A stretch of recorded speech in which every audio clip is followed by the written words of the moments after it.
Bonjour.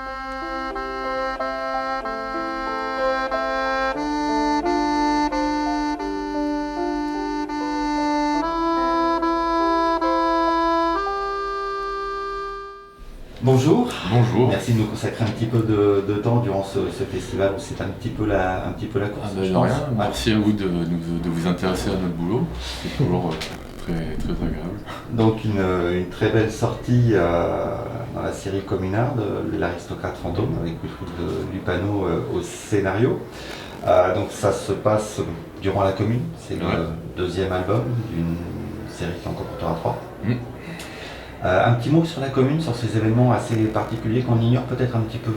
Alors je ne serais pas le meilleur placé pour vous faire un topo sur la Commune. Je pense que Will est plus à fait que moi sur ce sujet-là.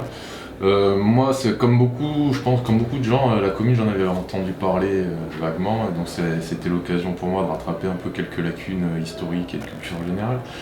Donc nous, notre album se passe vraiment pendant les deux mois qu'ont duré la Commune. Donc c'est une période insurrectionnelle qui a été assez anecdotique dans l'histoire, mais en fait finalement qui a eu pas mal de répercussions, qui a servi aussi d'exemple pour d'autres révolutions dans d'autres pays.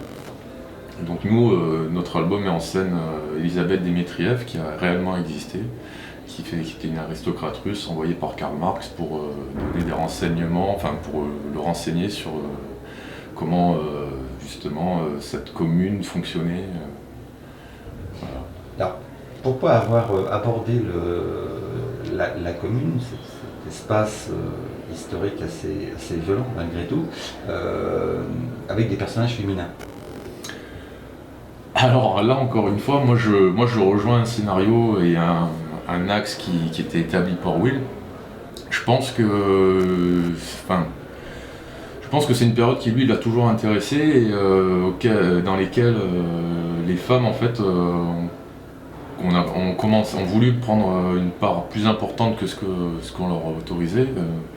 On constate en fait les premiers élans de féminisme assez revendiqués, et notamment avec la création de l'Union des femmes de Paris pour Elisabeth Démétriev. Donc je pense que lui, ce qui l'intéressait, c'était d'aborder ce sujet-là d'un axe un peu plus féminin, qui a probablement été moins développé, moins vu sur ce sujet-là. Donc Elisabeth, l'héroïne, c'est un personnage un peu extraordinaire. Comment est-ce qu'une jeune aristocrate russe se retrouve-t-elle en véritable passionnariat parisienne, pratiquement sur les barricades? Alors là, je peux pas, là franchement, je peux pas vous éclairer plus que ça. Il aurait fallu que Will soit à côté de moi pour vous en dire plus que ça. Pour creuser un peu la question, on remarque dans l'album qu'il y a quand même quelque part une certaine résurgence ou peut-être la naissance du féminisme quelque part, une revendication à ce niveau-là. C'est quand même assez important. Qu'est-ce qui t'a attiré dans le scénario de Wilfried? Alors moi, ce qui m'a attiré, il faut mettre ça en perspective avec mon travail d'avant sur La Licorne. C'était déjà l'occasion de changer complètement d'univers, de pouvoir m'exprimer sur des ambiances, sur des histoires, sur une narration complètement différente. J'avais passé 8 ans à faire, on va dire, de l'aventure avec de l'action, dessiner des vieux monsieur barbus, des monstres. Et j'étais content que ça se termine, et j'avais une volonté forte de casser cette image. Enfin, je voulais pas être attribué à La Licorne toute ma vie. Et donc là, je connaissais ce projet parce que je suis ami avec Lucie depuis quelques années, donc je savais qu'elle était en train de monter ce projet-là avec Wilfried. Donc je suivais un peu comme ça les négociations, la montée du projet. Et ça a coïncidé avec la fin, moi, de mon tome 4. Et donc, quand j'ai terminé, Wilfried m'a contacté en me demandant, je pense sans trop y croire, si ça m'intéressait. Et comme j'étais un peu au courant, j'ai dit en fait ouais, ça m'intéresserait bien. Et justement, ce qui m'a plu, c'était de pouvoir avoir une héroïne, une jeune fille, un peu plus jeune. Donc déjà graphiquement, je changeais d'univers parce que il y avait une espèce de frustration pendant La Licorne. Il y a des femmes, il n'y en avait pas tant que ça, donc c'était pour moi l'occasion de changer. Il n'y avait pas énormément d'action. Je ne veux pas spoiler la fin de l'album, mais on va dire que les 3 premiers quarts du bouquin, on est plus de la discussion, dans la mise en place. Donc ça me permettait moi de mettre en avant une autre facette de mon boulot, à savoir travailler sur le jeu d'acteur, sur la narration, sur les intentions, trouver les bons cadrages, rythmer un album de manière différente. Et puis c'était aussi un one-shot, donc ça m'engageait pas non plus sur 3, 4, 5, 6 ans de boulot encore sur un même univers. Ça me permettait d'avoir peut-être une petite bouffée d'oxygène sur un sujet complètement différent. Et pour l'anecdote, en fait, je pense que Wilfried n'avait pas pensé à moi sur cet album-là. Je pense qu'il avait plutôt pensé à moi sur le tome 3 qui est dessiné par Xavier Fourquemin, parce que plus guerrier, plus sombre, plus noir. Oui. Et moi justement, je voulais sortir de là. Donc il m'en a parlé, d'ailleurs c'était à Saint-Malo il y a au moins 3 ans, je crois. Il m'a briefé le tome 3, puis j'ai dit oui, bon ok, ça a l'air sympa, et le tome 2, et il m'a parlé de ça. Et à chaque fois qu'il me disait un nouvel élément de l'album, j'étais ouais, je veux faire ça. Voilà. C'est le côté peut-être plus sensible et féminin qu'il y a autour du personnage qui m'a vraiment séduit. Pourquoi est-ce que tu la représentes en héroïne de western avec les 2 pistolets aux côtés? Mais parce qu'en fait, elle se trimballait toujours avec ses 2 colts à la ceinture. Ça, c'est pas inventé, c'est véridique, c'est historique. En fait, il y a très peu d'éléments romancés. Wilfried n'a pas rajouté énormément de choses sur ce tome-là.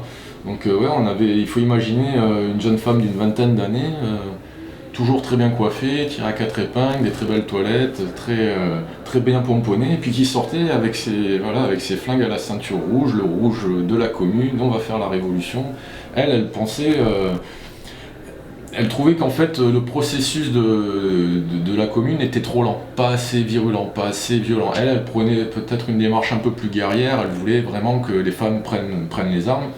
Et il faut voir aussi que pendant ces 2 mois et demi, 3 mois, en fait, les gens se sont mis en scène. Il n'y avait pas vraiment de leader, alors il y en avait comme Maxime Lisbonne qui a vraiment existé lui aussi, qu'on aperçoit dans l'album. Lui, il était là avec son costume de hussard, enfin il sortait carrément d'une autre époque.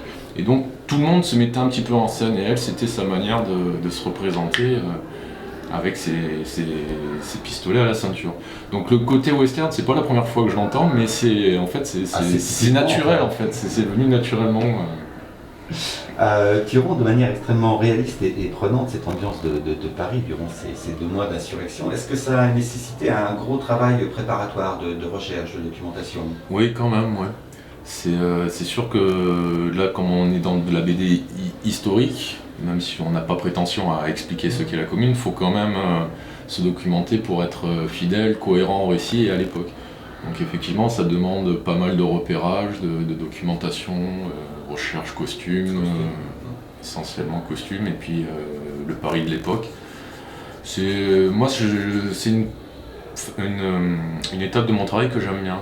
Ça, la documentation, me plonger dans l'époque, ça me permet de m'immerger petit à petit dans l'album, dans le récit. Puis je suis assez curieux, du coup ça me permet de combler des lacunes. Ah bah tiens, à l'époque ça se passait comme ci, ça se passait comme ça. Et à chaque fois, avant d'entamer un album, je fais plein de recherches, j'essaye de dégrossir tout ce que je vais rencontrer dans l'album. Comme ça j'ai pas de mauvaises surprises, puis le temps d'y arriver, ça continue à mûrir dans mon esprit.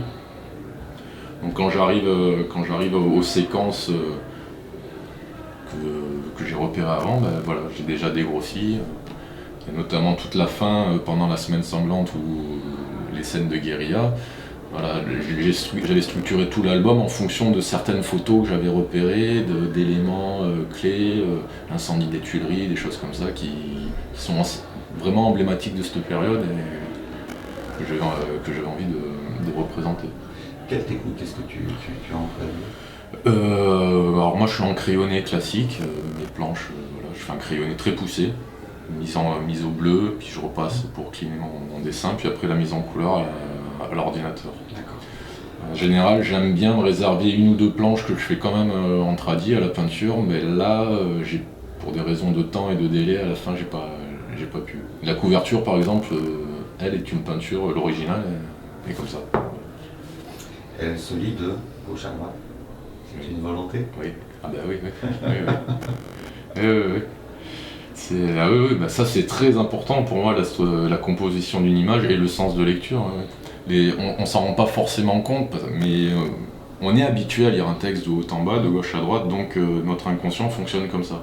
Donc il faut jouer avec ça pour manipuler un peu le lecteur quand il voit une image et lui induire une certaine idée, une certaine volonté. Donc effectivement, on se lit de gauche à droite, notre héroïne pointe vers la gauche, vers le danger, vers l'abcès. Et les problèmes qui vont se rencontrer. Donc tu l'as dit, la commune va se terminer dans un bain de sang, une chasse aux sorcières. Ouais. Ce sera donc pour le 3e et dernier tome, mais Elisabeth va échapper à cette purge. Est-ce qu'on sait comment elle a réussi à s'échapper de Paris, à rejoindre la Russie? On ne sait pas. Wilfrid a cherché, mais en fait il y a très peu d'écrits qui restent, parce que beaucoup de documents de l'époque ont été détruits après sous l'ère stalinienne. Les mêmes personnes qui avaient enquêté sur son passé, sur les raisons de son investissement dans la Révolution, ont ensuite été envoyés au goulag pour pas qu'il y ait de preuves, parce que le problème c'est que c'était une aristocrate. Donc on voulait bien avoir des informations sur les Russes qui s'étaient mêlés à un mouvement insurrectionnel ou de révolution, mais ça posait un sérieux problème quand c'était un aristocrate. Alors du coup, comme à l'époque ils travaillaient avec les originaux ont été supprimés. Donc non seulement on a très peu d'informations sur qu'est-ce qu'elle est devenue après, mais en plus on n'en a pas du tout sur comment elle a fait pour échapper à ce massacre, à ce bain de sang. De même qu'on n'en a pas beaucoup plus de comment elle a réussi à rentrer dans Paris, puisque... On va passer par le bureau, l'appartement de Karl Marx. Oui, voilà, mais il y a une ellipse qui nous arrange tous, et on ne sait pas comment elle a pu passer à travers le siège et rentrer dans les murs de Paris. Ça fait partie du charme et du mystère du personnage, d'où le titre aussi de l'album, Aristocrate fantôme. Elle apparaît, elle disparaît, on ne sait pas comment. C'est une espèce de comète dans cette période. Où d'autres ont eu un avenir beaucoup plus court. Ouais. Il y a eu énormément de massacres, Louise Michel qui s'est fait déporter. En fait, le nom des femmes de la commune est relativement peu connu voilà, par rapport à ceux des hommes qui y c'est exactement. Louise Michel est de loin la plus connue, mais effectivement, les autres, on en entend très peu parler.